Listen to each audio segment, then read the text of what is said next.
Alright, today we're going to take an up-close look at the Diana Skyhawk Gen 2.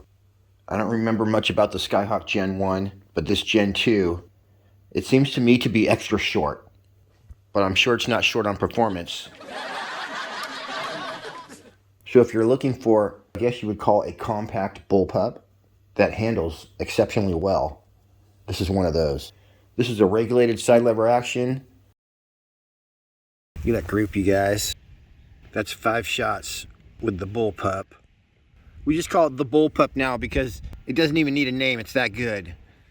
So I have not shot it yet at this point in the video, but I'm guessing it's going to shoot awesome. This is available in 177 and 22 caliber. For more information, you can shoot on over to Pyramid. If you use the description or the pinned comment to find your way, I'll make 5%. So this has a wood thumbhole bullpup style stock. The side lever is mid-stock versus in the back. So you can literally shoot it and cock it with the same hand. That is a super important feature. You have dual integrated pressure gauges. So you got the one on the front is going to tell your tank pressure, has a maximum fill pressure of 250 bar or 3600 psi. And the gauge on the side of the gun is going to be your regulator pressure.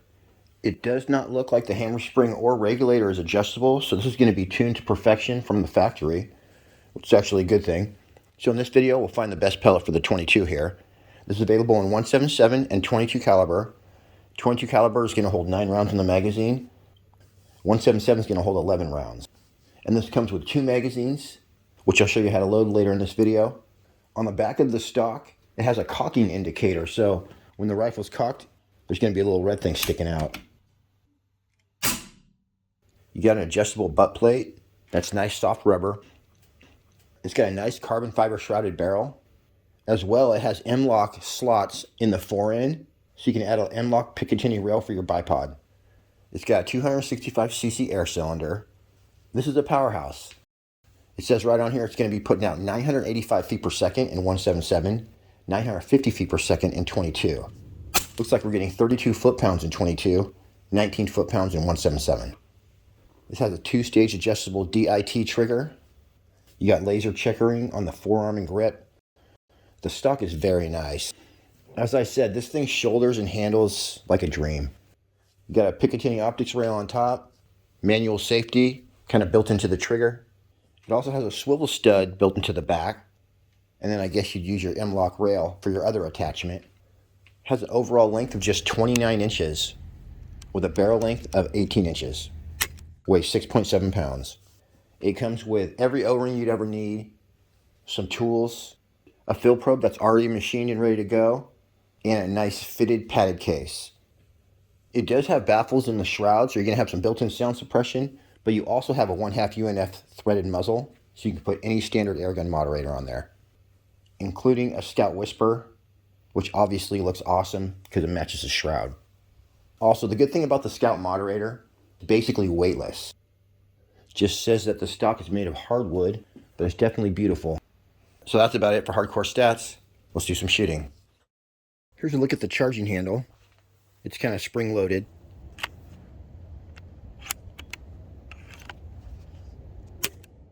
Also, I did clean this gun with ballistol and a patchworm before I shot it. It's also important to never use a metal cleaning rod on an air gun. The patchworm and ballistol, both available at Pyramid. The first time you fill the Skyhawk with air, you're going to have to pull the charging handle back, and that puts the valve in the right position. After that, it won't matter. And any of you who don't know, you're supposed to store your PCP air guns full of air, and that keeps the seals in the right place, and they should hold air for over 10 years.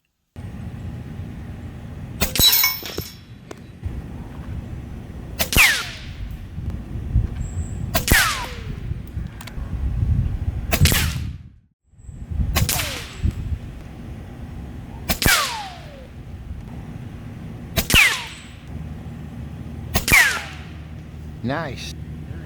Right in the ear. Nailed it.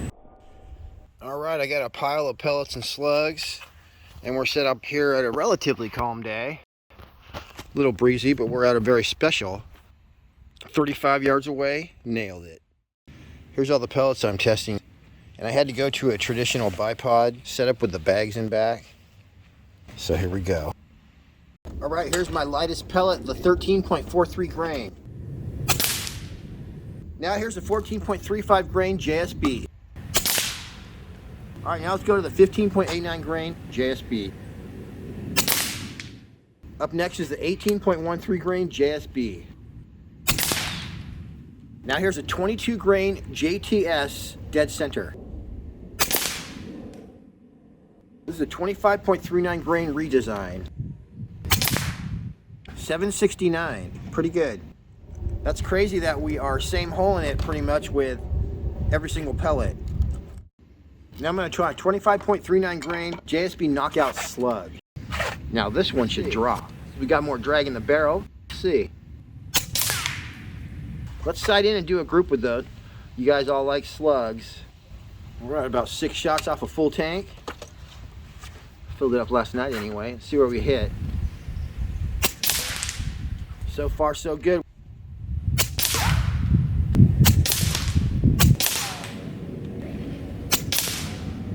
Grouping well. First slugs I tried, so we got 217 and 218. Wow, okay, this is looking so good. So now I'm just gonna go back and try some groups. We'll start with the 15.89 grain domed.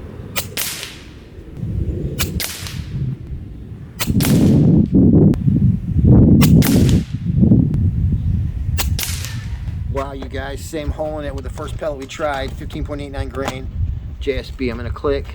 All right, let me go ahead and get the scope cam going.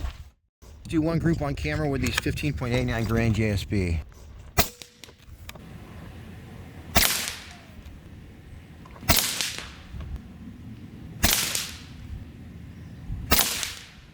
Wow, look at that amazing accuracy, you guys. It's the first pellet we tried. Let's go one click over and do one more. I went one click over and now it's hitting exactly in the middle of the bullseye. I don't think this bullseye is going to last long.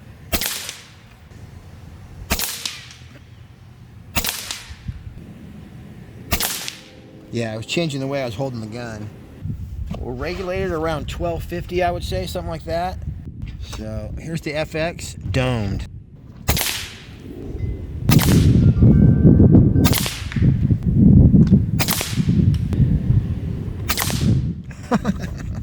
$890, you guys.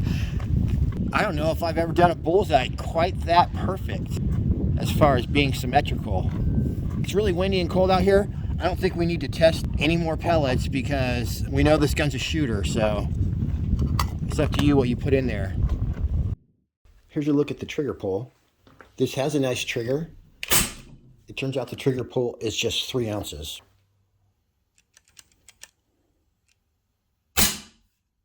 Pretty smooth. The Skyhawk says he's ready for a day of filming. He doesn't care if it's windy. Either do you, huh, Bugaboo? Hell no! Alright, now we're set up a little farther out at a very special 50 yards away. Wow, I nailed it both times. We go for this teeny little bullseye right here. Aim small, miss small. These are the 15.9 grain FX. Let me shoot a group here.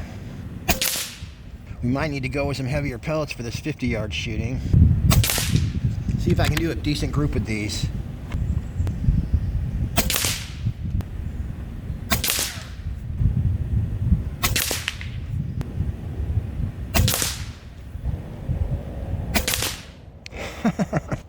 I was hoping that would happen. 50 yards. This thing's awesome. Wow, same groups at 50 yards that we got at 35. JSB, 18.1 grain. Go ahead and sight in on this guy. I guess we'll shoot a group. And so we're sighted in for both pellets apparently. 800 feet per second, that one was 793. We got a heart-shaped cloverleaf hole. I got a little wiggly on that one, but that's just a good excuse to do another one. Oh, look at that bullseye, you guys. It's like the FX impact couldn't do any better at 50 yards.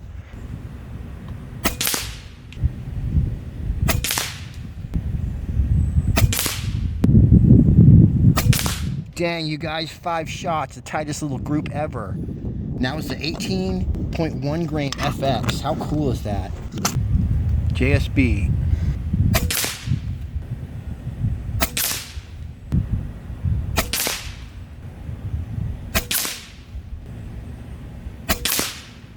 All right, I'll take it, you guys. Boy, you could have coffee for breakfast and you're still going to get perfect groups with this thing. And it's a bullpup. Traditionally, bullpups would be harder to shoot. Not this one. Just something to note, the Diana Airguns company has been in business since 1890, which means they've been making air guns for over 135 years. If you've made it this far in the video, really nothing more I can say. This is a nice bullpup. Accuracy never gets old. Alright everyone, thanks for tuning in. Until next week, happy shooting. We'll see you on the next one.